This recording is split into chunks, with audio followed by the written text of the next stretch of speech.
Ole cái chuyện này là cái lâu lồm lệ vích châu à hay với nà chuan ý top ramen fiery chili lệ ý hay mar charot lệ YY cái lâu ấy đó nè chuan với nà hian hay cái mà chế na tổ pa chuan cái mà chế cái lâu thầy tổ đó na in lâu một chắc tổ thì cái xia tu vàng chuan hay với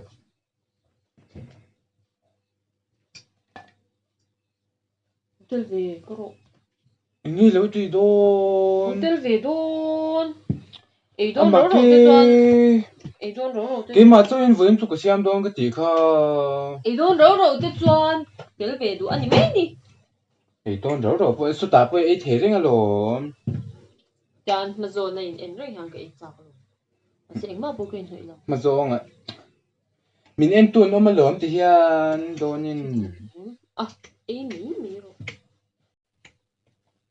hay chú lâu spicy chùa ấy cái trên gì cái tỏ gì spicy anh ấy lâu hi at hấp cái đủ về thâu lắm mà này à thế mình kha ấy về lâu mấy rồi cái mà là cái lỗ mà gì cái rồi tôi nhỉ cái rồi bọn nhỉ sẽ cái mà là cái lỗ và cả bùn vải cái đồ là cái tin lỗ nhỉ tôi vào đầu lại là thằng đấy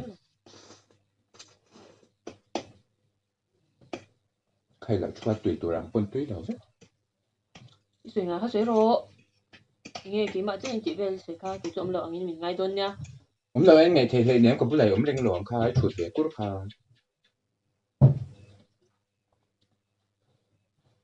nhưng bữa tuy hẳn tệ hay hi top ramen fire chili lệ ông mà nhưng bữa tùy tới cái đồ về hay nè tuy lúc tục nhưng bữa tuy tệ không có tệ sao sẽ hết đủ tùy cái gì về cái này nè ấy rú à tuy đó tụi ta nên mix sang à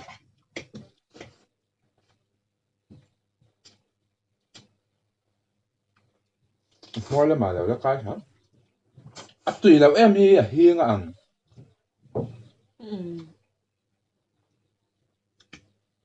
nó ăn đâu chỉ tùy đâu thế in lâu sẽ thèm đó nha à kim chia là wa mà hi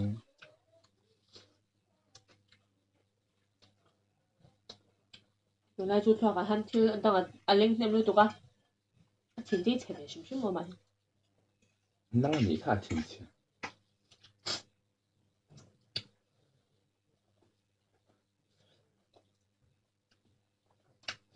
nhưng mà tùy từ là rồi thì tùy lâu thế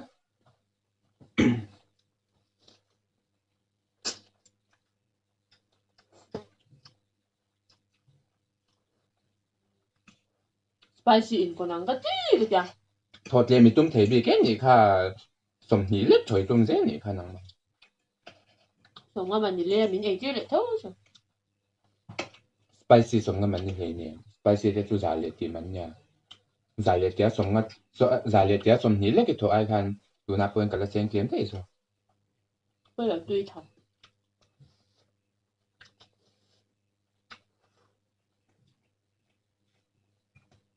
spicy cho sẽ tùy đâu này từ lúc đầu việc thì toàn năng mà lấy về là như mấy rồi lấy là vẫn tiền đơn nha cái này hơn nào nghỉ lệ lắm nhỉ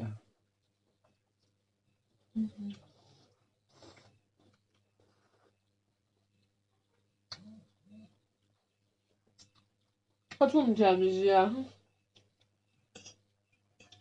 và khẩn nào vậy mình biết được nhưng bữa nào ai tạm có thể được ít đủ lắm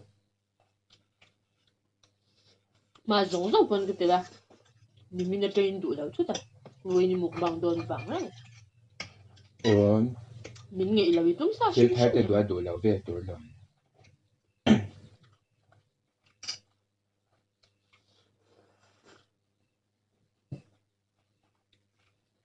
你们那是不是你们那张一个đồ là thì sẽ về đấy mà nghe rồi tiền lười lệ ít thì đều mình một cái gì đó nhỉ thì là 你们拿包个đồ là na ê giờ giờ thầu khá khá ê giờ chết rồi mukbang anya mấy là vì eating show nha eating show mukbang kan là tên kan thì hàng có thành don thì na mi talk show ni là cái là rồi rất rồi rồi Bún phải xem mấy rồi.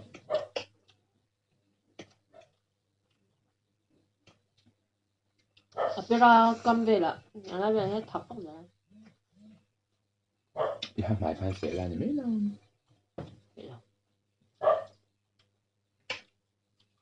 Tuy vọng đâu mà chăng. Tóc số tiền hàng là tuy được bị kinh tế. Thì tụi liền nắng mặc hắn tốt sao cái này rồi.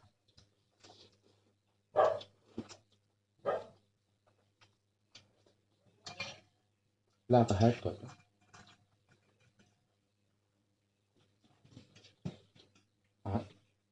Mà đi cho bằng ngoài rồi này chứ. Nói thế.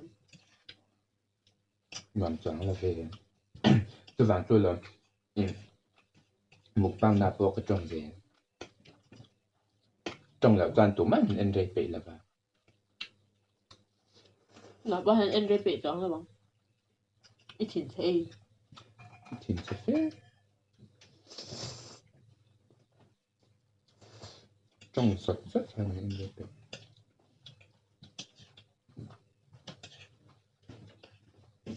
Chỉ phần trong thế em vẫn chỉ lệ thôi. Ồ. Sẽ được cái toàn là sẽ nghe thôi. Rồi là lệ xí nghe. Cái đấy luôn nó ngại nhỉ. Nào.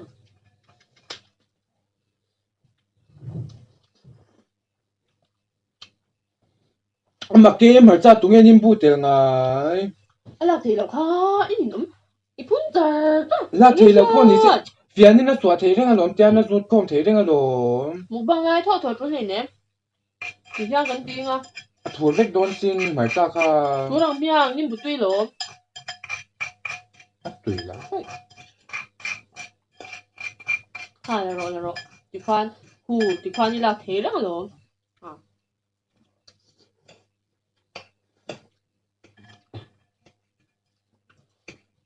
Hết tụi mình check rồi ạ. Ai là cái đồ về thôi lộn. Khủy. Tiền tụi em thì vô dọc tiền check trên. Nào dọc tên cake chi. Vô dọc tiền check trên. Cái bụng bùi liền dọc. Cái mà liền dọc. Liền đấy dọc. Cái mà liền đấy dọc. Cái xây dọc. Xây dọc đâu. Ý đó gọi là Lũ nó tụi là thui dọc cái lỗ mà lề cái mà.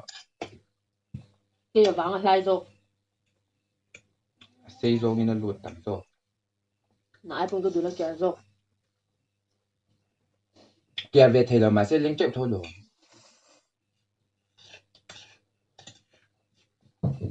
Mình thêm để cho không?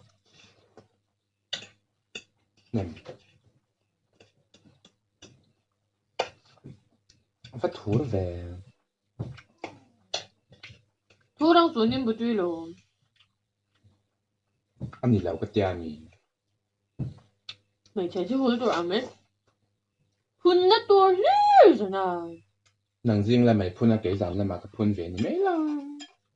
Riêng là mạ bộ của phun ngay rồi. Cái phun quay cho bạn ngay là xìu. Ủa? Cái măng pan trên. Có cái ẹp. Thôi thì.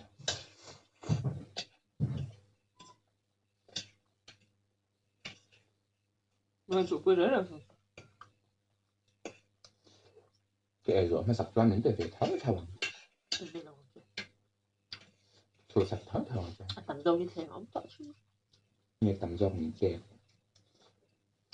Đủ sạc tên thì đến mấy lần đủ sạc mình tụi mình lồng. Cái lô đi.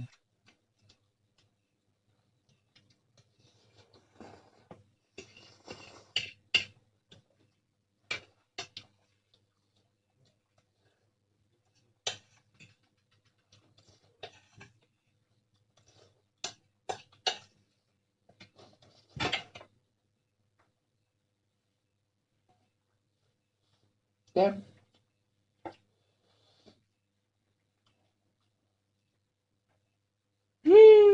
Tiếng tiết liếc lầu. Mong thăm. Lên bị tí nhỉ ha. Tắm.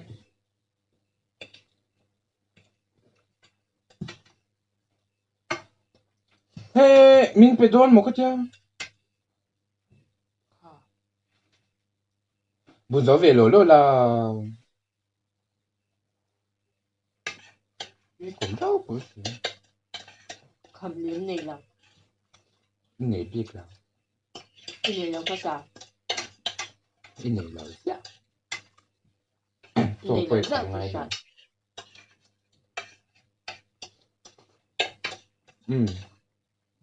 여기 엔디였어.